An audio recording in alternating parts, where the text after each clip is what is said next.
భారత్లో మొత్తం 30 గంటల పాటు సాగనుంది పుతిన్ పర్యటన. పుతిన్ పర్యటనలో భారత్ రష్యా 23వ శిఖరాగ్ర సమావేశం అత్యంత కీలకం కానుంది. ఇక మరోవైపు పుతిన్ మోదీ భేటీపై అమెరికా సహా పాశ్చాత్య దేశాల్లో ఆసక్తి కనిపిస్తోంది. రెండో రోజు వరుస స్కెడ్యూల్స్ తో భేటీలు బిజీగా కొనసాగుతుంది. పుతిన్ పర్యటన అంతా కూడా రాష్ట్రపతి భవన్లో త్రివిధ దళాల గౌరవ వందనం స్వీకరిస్తారు పుతిన్. అనంతరం రాజ్ఘాట్లో మహాత్మా గాంధీకి నివాళులర్పిస్తారు. ఆ తర్వాత హైదరాబాద్ హౌస్ లో భారత్ రష్యా 23వ శిఖరాగ్ర సమావేశం జరుగుతుంది.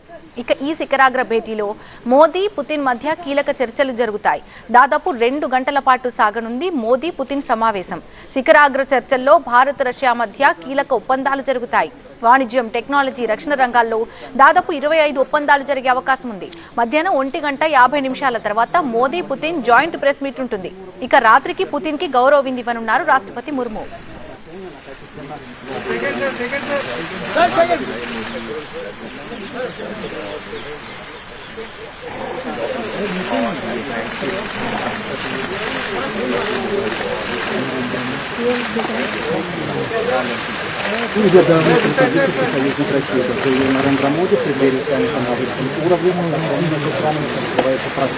సైతం పక్కన పెట్టి ఆయనకి ఘన స్వాగతం పలికారు. అంతేకాదు ఆలింగనం చేసుకుని దగ్గరుండి మరి ఆయన వెహికల్లో తీసుకుని వెళ్లారు. రాష్ట్రపతి భవన్ కి చేరుకున్నటువంటి పుతిన్ కి సైనికుల గౌరవ వందనం లభించింది.